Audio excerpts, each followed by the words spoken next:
What's up, guys? Kelly McKay here, aka HVAC Millionaire, right here on YouTube. Be sure to subscribe to my channel, hit that notification bell, hit the like button, and leave me a comment below. I'm doing a series, the last video that we did, where we answered a bunch of questions about financials and profitability. This one is on marketing and lead generation. I'm just covering one question because it is extensive, and it will kind of answer a lot of the other questions. Not completely, but this question is an important one. It's one that all of us have or find ourselves asking at some point in our heating and air business. So the question is, how do I get the phones to ring consistently year-round? So let's talk about it. How do you do that?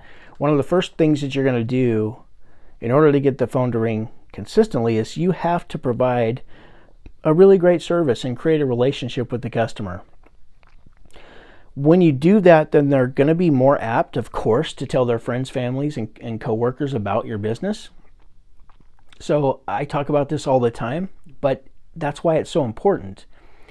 One of the things that you're going to find with all the stuff we're going to talk about here, in order to get that phone to ring consistently, has to do with you getting to participate in the power of compounding.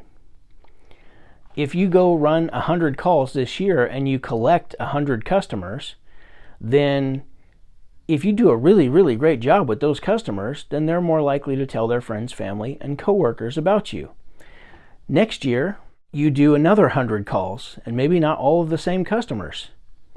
So now it just stacks on top of each other if you're doing a good job of capturing those customers. We'll talk about ways how to keep them engaged. But the better you are at capturing customers, then it's going to compound, and that phone ringing will become more and more consistent during no matter what time of year it is. So that's one of the main things that we have to do in order to create consistency as our business, is consistently deliver a high value service, consistently connect with clients. The next thing we're going to do is, for the customers that we have right now, even if the phone's not ringing like crazy, if you got 2 calls this week, okay, on those 2 calls, I'm going to make sure that I ask if I can leave a yard sign in their yard. That way everybody in the neighborhood can see my business, my company name. If the HOA allows it, some homeowners associations won't allow that, but anywhere else that I can, I'm going to ask if I can leave a yard sign, and I'll give them a marketing discount off of my invoice. Stickers. Some of you guys have been in business for many, many years, and you're still not putting stickers on the indoor equipment and the outdoor equipment on every single service call. And you're losing quite possibly millions of dollars in business over time from that. It'll get to a point where you make $500,000 a year or more just from having stickers on your equipment out there. So that is an absolute must. It has to be part of your service checklist. It has to be done on every call because it compounds year over year. Think of the customers that you serviced 1 or 2 years ago that you haven't heard from since you took care of them. They may have forgotten what company they even called. Like, I know as business owners, we're like, indulged in our company, like at a deep level. Like this business is our everything. It's our baby. But to your customers, they're not thinking about you. They're not thinking about your business. They have busy lives, just like you have a busy life. So you've got to stay, what the old marketing term is TOMA, or the old acronym TOMA, T-O-M-A, top of mind awareness. In order to do that, to do it effectively, put stickers on everything. Like every time you go to somebody's house, put a sticker on it. That's going to compound over time, keep the phones ringing year round. The next thing, social media. Got to put yourself out there. I've been saying this for years. Put yourself out there, or put your company out there. You can create a contest or a promotion or a giveaway or an event. Maybe host a luncheon at your shop. Invite people to come. You'll be surprised at what comes from that. And not, at the very least, you're going to build some relationships with some more people. Maybe new people that you never met before. And that's all a good thing. It's all going to help with this compound effect over time. The next thing, email, direct mail. text, outbounding, including automated outbounding. These are all things that you can do, because during the summer we have so many calls, it's almost like we're playing defense. It's like, man, I can't even get to all, there's not enough hours in the day to get to all these people when the demand is there. Then when the demand isn't there, we're sitting around waiting for the phone to ring. You can do that. You can go try to scramble to hire a marketing company and get some marketing out there. I can tell you it's going to be a waste of your money. It's highly, highly likely it's going to be a waste of your money. You're not going to just fix it by throwing money at it. Instead, we want to go on the offense. We have a customer list quite possibly already. And if you don't have a customer list because you're brand new, you have friends, families, followers, and maybe some customers, right?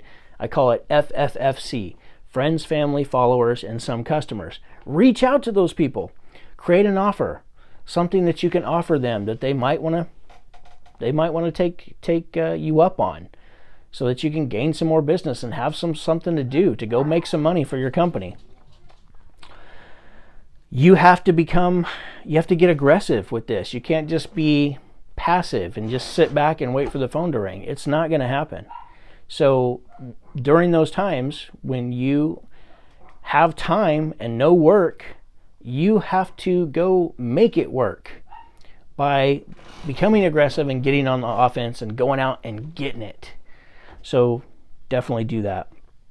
But email, direct mail, text messaging, the outbounding and automated outbounding. So it's one thing to just go down to your customer list and call every customer. You can also automate that with a recorded message and send that out to your customer list too. Multiple times. Don't just do it once. You might need to do it more, right? More than just once. If you're doing direct mail pieces, you're doing a postcard and you're like, we mailed out 3,000 of those and we didn't get anything back. It didn't work. Well, maybe you needed to do 3,000, or maybe you needed to do 10,000, but you needed to do it multiple times. Just do it more. Do more, right? Same with reaching out to customers via phone. Same with email. Have you ever given a big box store your email, like Best Buy or Bed Bath & Beyond? I think that they email you almost every day with some type of an offer, because it's just in hopes that one of those emails is going to capture your attention and make you want to purchase something from them. There's no shame in that. There's no shame in being top of mind with your customer for the service that you deliver. We typically do a really horrible job at this. So increase it significantly. Reach out to your people. Next thing is maintenance agreements. Of course, I can't leave out maintenance agreements. That's part of what we did 100 calls this year. We capture those calls, and then we do 100 calls next year and we capture those calls, and they just stack on top of each other. It's the same way with maintenance agreements. We want to capture as many of those as we possibly can, so that we have a reason to call those people to go back a second time. You know, it's the old 3 ways to grow a business. It's get more customers, which is what everybody just goes to. They just think they need more new customers. That's quite possibly not what you need. You sell more to your existing customers, right? That is what you need. That is on each and every service call, and that is visiting them at least twice a year through them being a part of your maintenance agreement plan. And then the third one is sell more frequently to those customers, right? Sell more every time you go out, like quite possibly just increase your price or sell more of your service, but then increase the frequency in which you do that. So if you can do those 3 things, your business is going to grow. So let's move on. The next thing we can do is referral cards. Like, one of the questions on here that I'm probably not going to answer, because I'm going to answer it right now, is how do I get more referrals? Well, number one, you got to ask for them. Start asking for referrals. Who else, Mrs. Smith, do you think would be interested in using our services? Or who else could use our services that you know? Okay, well, what's their name? What's their address? What's their phone number? You have their email? Okay, I'll reach out to them and see if there's anything they need. Some people will help you and oblige when you ask. Some people won't. That's just the way it is. But I can tell you right now that there's no risk when it comes to asking. Sometimes we just have to ask for what we want. Sometimes we have to ask for what we need. That's life. Get used to it. Don't be afraid of it. You're no better off. No matter what the question, whatever question you ask for, whatever it is you want, if they tell you no, well, you didn't have it before you asked them. So you're no worse off. So there's no harm in it. There's no risk in it. Only reward. So ask for the referral. We also had referral cards. So we created these referral cards that we handed to people. That way they could share it with it was like kind of like a credit card. And they could give it to their friends. And if their friends called us, well, then we would send them cash. And their friend would get a discount. So consider that, having a card that you hand every single customer where if they give it to a friend, they reap the rewards and the friend reaps the rewards. And you reap the reward because you just gained a new client that you normally wouldn't have gotten. We have a whole training on multiple ways to do this and how to run this perfect service call process to make this happen every time. It's called the No Slow Season Playbook. It's part of our inner circle. If you're interested in that, just reach out to me. So this will teach you all of this stuff. Next thing is reviews.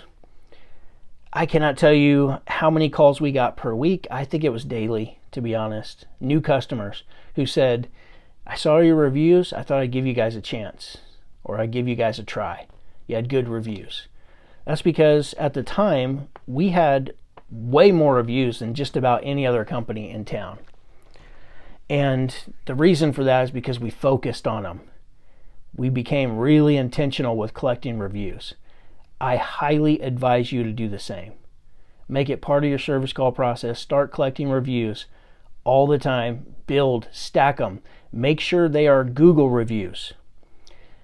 Facebook reviews, or the reviews that go to the platform that sends out the request for a review, that doesn't help you at all. It has to be Google, because that's where the majority of people are going to search. So make sure that those reviews are going to Google. If they're not, fix it immediately. So this is just some of the ways. I mean, there's more ways. We're already 13 minutes into this video, or close to that. So that's it for now. I hope you'll take this information and run with it. I'm sure that I listed something that you're not doing, or something that you've recognized you need to do way more of. And that's what's going to help your phone ring more consistently year round. I'll see you guys on the next one. Go make money. Boom.